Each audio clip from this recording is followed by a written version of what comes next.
வணக்கம். இன்னைக்கு நாம யூடியூப் சேனல்கள்ல சில முக்கியமான தகவல்களை கொஞ்சம் ஆழமா பார்க்க போறோம். பங்குச்சந்தை நிலவரம், கம்பெனி ரிசல்ட்ஸ், அப்புறம் சில முக்கிய அறிவிப்புகள்னு நிறைய விஷயங்கள் இருக்கு. இதுல உங்களுக்கு எது முக்கியம், எதை கவனிக்கணும்னு வாங்க பார்க்கலாம். முதல்ல மார்க்கெட் எப்படி இருக்குன்னு பார்க்கலாம். போன வாரம் பெரிய அளவுல ஏற்ற இறக்கம் இல்ல. ஆனாலும் இந்த ஃபாரின் இன்வெஸ்டர்ஸ் எஃப்ஐஐஸ் தொடர்ந்து பங்குகளை வாங்குறது ஒரு ஒரு நம்பிக்கையை தருது. ஆனா இதுல ஒரு இன்ட்ரெஸ்டிங்கான முரண்பாடு இருக்கு இல்லையா? ஆமா, நிச்சயமா. ஏன்னா, நீங்க சொன்ன மாதிரி எஃப்ஐஐஸ் பணம் உள்ள வருது. ஆனா பல பெரிய நிறுவனங்களோட 4Q ரிசல்ட்ஸ், அதாவது 4ஆம் காலாண்டு முடிவுகள் எதிர்பார்த்த அளவுக்கு பெருசா இல்ல. ஆனாலும் எஃப்ஐஐஸ் இன்வெஸ்ட் பண்ணிட்டே இருக்காங்க. இது ஒரு நீண்ட கால பார்வையா, இல்லனா குறிப்பிட்ட செக்டார்ஸ் மேல மட்டும் அவங்க கவனம் செலுத்துறாங்களா? இதெல்லாம் கொஞ்சம் யோசிக்க வைக்குது. ஆமா, மார்க்கெட்டோட போக்கு கணிக்கிறதுல இது ஒரு ஒரு சிக்கலை ஏற்படுத்துற மாதிரி இருக்கு. சரி, அந்த ரிசல்ட்ஸ்ல சிலத பார்க்கலாம். State Bank of India, SBI, அவங்க லாபம் போன வருஷத்தோட ஒப்பிடும்போது ஒரு 10% குறைஞ்சிருக்கு. ம். ஒரு ஒன் டைம் ரைட் ஆஃப் தான் முக்கிய காரணம்னு சொல்றாங்க. அப்புறம் கோட்டக் மஹிந்திரா வங்கி, அவங்க லாபமும் கிட்டத்தட்ட ஒரு 14% சரிஞ்சிருக்கு. ஓ, அப்படியா? கோட்டக் வங்கிக்கு என்ன காரணம் சொல்றாங்க? அதுக்கு எதிர்கால கடன் இழப்புகளுக்காக ஒதுக்குற தொகை, அதாவது ப்ரொவிஷன்ஸ் அதிகரிச்சதும், அப்புறம் மைக்ரோ ஃபைனான்ஸ்ல கொஞ்சம் பிரஷர் இருக்கிறதாலையும் சொல்லப்படுது. ஆனா எல்லா வங்கிகளும் இப்படியே இல்ல பாருங்க. இந்தியன் வங்கியோட லாபம் 32% அதிகரிச்சிருக்கு. நல்ல வளர்ச்சி. ஆமா. அப்புறம் டிமார்ட் நடத்துற அவென்யூ சூப்பர் மார்ட்ஸ், அவங்க வருமானம் ஒரு 17% கூடினாலும் லாபம் ஒரு 2% குறைஞ்சிருக்கு. ம். மார்ஜின்ல அடி வாங்கி இருக்கலாம். ஆனா நெட்வொர்க் டெக்னாலஜிஸ்னு ஒரு கம்பெனி, அவங்க வரலாற்றிலேயே அதிக வருவாய், அதிக லாபத்தை இந்த நிதியாண்டுல பதிவு செஞ்சிருக்காங்க. இது அவங்களுக்கு நிச்சயமா ஒரு நல்ல செய்தி. சரி, இப்போ நிறுவனம் செய்திகள் பக்கம் போனா, ஏர்டெல், டாடா குழுமம், இவங்க 2 பேரும் அவங்களோட டிடிஎச் பிசினஸ், அதாவது டாடா பிளேவை இணைக்கிற பேச்சுவார்த்தை நடந்துட்டு இருந்துச்சு இல்லையா? ஆமாமா. அதை இப்போ கைவிட்டுட்டாங்க. ஓடிடி இவ்ளோ வளர்ந்த பிறகு டிடிஎச்க்கு இனிமே எதிர்காலம் எப்படி இருக்கும்னு இது ஒரு பெரிய கேள்வி எழுப்புதுல்ல? கண்டிப்பா, கண்டிப்பா. ஓடிடியோட வளர்ச்சிக்கு பிறகு இந்த டிடிஎச் பிசினஸ் இனி பெருசா லாபம் ஈட்டுமாங்கிறது சந்தேகம்தான். சொல்லப்போனா இந்த ஒப்பந்தம் நடக்காதது ஏர்டெலுக்கு ஒரு வகையில நல்லதுன்னே சொல்லலாம். ஒரு சிக்கலான முதலீட்டுல இருந்து தப்பிச்சிருக்கலாம்னு சொல்றீங்க. ஆமா.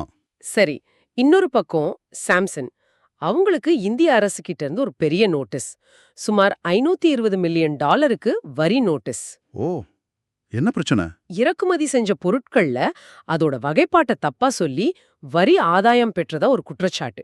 இதுக்கு அவங்க தரப்புல என்ன சொல்றாங்கன்னா, ரிலையன்ஸும் இதே மாதிரி இறக்குமதி செஞ்சிருக்கு, அவங்களுக்கு இந்த வரி விதிக்கப்படலன்னு வாதிடுறதா ஒரு தகவல் இருக்கு. ம். இது பெரிய இஷ்யூவா போக வாய்ப்பு இருக்கு. உலக அளவுல பார்த்தா முதலீட்டு உலகின் ஜாம்பவான் வாரன் பஃபெட் அவரோட பெர்க்ஷயர் ஹாத்வே நிறுவனத்தோட அன்றாட பணிகள்ல இருந்து விலகுறதா அறிவிச்சிருக்காரு, 94 வயசுல. ஆமா, இது பெரிய நியூஸ். அதை விட முக்கியமான விஷயம் என்னன்னா, அவரோட நிறுவனம் கையில எவ்வளவு பணம் வச்சிருக்கு தெரியுமா? $347 பில்லியன் ரொக்கமா வச்சிருக்காங்க. அடேங்கப்பா, 347 பில்லியன் கேஷா? ஆமா, இது முதலீட்டு உலகத்துல ஒரு பெரிய விவாதத்தை கிளப்பியிருக்கு. ஏன் இவ்வளவு பணம் வச்சிருக்காங்கன்னு. இது ரொம்ப கவனிக்க வேண்டிய விஷயம் பாருங்க. பஃபெட் என்ன சொல்றாருன்னா, இப்போதைய சூழல்ல நல்ல முதலீட்டு வாய்ப்புகள் ரொம்ப கம்மியா இருக்கிறதால பொறுமையா சரியான வாய்ப்புக்காக காத்திருக்கிறதா சொல்றாரு. மார்க்கெட் உச்சத்துல இருக்கும்போது கூட இவ்வளவு அனுபவம் உள்ள ஒருத்தர் இவ்வளவு எச்சரிக்கையா இருக்காருன்னா நம்மளும் கொஞ்சம் யோசிக்கணும். ஆமா, பொறுமை எவ்வளவு முக்கியம்னு இது காட்டுது. நிச்சயமா. இந்த எச்சரிக்கை உணர்வுக்கு மத்தியில ஜாகுவார் நிறுவனம் ஒரு புது எலக்ட்ரிக் கார் கொண்டு வராங்க. அதுவும் எப்படி? போர்ஷே, பென்ட்லி மாதிரி ரொம்ப காஸ்ட்லியான கார்களுக்கு போட்டியா? ஓ, ஜாகுவார் எலக்ட்ரிக்ல அந்த செக்மெண்ட்க்கு போறாங்களா? ஆமா.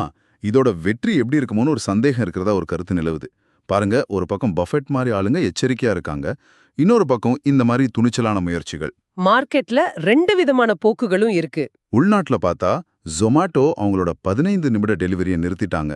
ஆனா ஸ்விக்கியோட 10 நிமிட டெலிவரி போல்ட் அது நல்லா போறதா சொல்றாங்க. ஆமா, அது கொஞ்சம் ஆச்சரியம்தான். இதற்கிடையில ரிசர்வ் வங்கி சில விதிமீறல்களுக்காக ஐசிஐசிஐ, பேங்க் ஆஃப் பரோடா, ஆக்சிஸ் மாதிரி சில பெரிய வங்கிகளுக்கு அபராதம் விதிச்சிருக்காங்க. சரி சரி, ரெகுலேட்டரி ஆக்ஷன்ஸ் நடந்துகிட்டே தான் இருக்கு. கடைசியா ஒரு விஷயம், கச்சா எண்ணெய் விலை அது கொஞ்சம் குறைஞ்சிட்டு வருது இல்லையா? ஆமா. இந்த நிலைமையில ஒபெக் பிளஸ் நாடுகள் உற்பத்தி அதிகரிக்கலான்னு ஒரு பேச்சு அடிப்படுது. இது நடந்தா ஓஎன்ஜிசி, ஆயில் இண்டியா மாதிரி எண்ணெய் உற்பத்தி நிறுவனங்களுக்கு கொஞ்சம் நெகட்டிவ். ஆனா பெட்ரோல் டீசல் விற்கிற எண்ணெய் சந்தைப்படுத்தும் நிறுவனங்கள் ஓஎம்சிகளுக்கு இது பாசிட்டிவா இருக்கலாம். ஏன்னா அவங்களுக்கு கொள்முதல் விலை குறையும். ஆக மொத்தத்துல பார்த்தா சந்தையில பலவிதமான சிக்னல்ஸ் இருக்கு. ஒரு பக்கம் எஃப்ஐஐ பணம் உள்ள வருது, மறுபக்கம் கம்பெனி ரிசல்ட்ஸ் அவ்ளோ சரியில்ல. பஃபெட் மாதிரி பெரிய முதலீட்டாளர்கள் எச்சரிக்கையா இருக்காங்க. உலக பொருளாதார சூழலும் கொஞ்சம் சிக்கலா இருக்கு.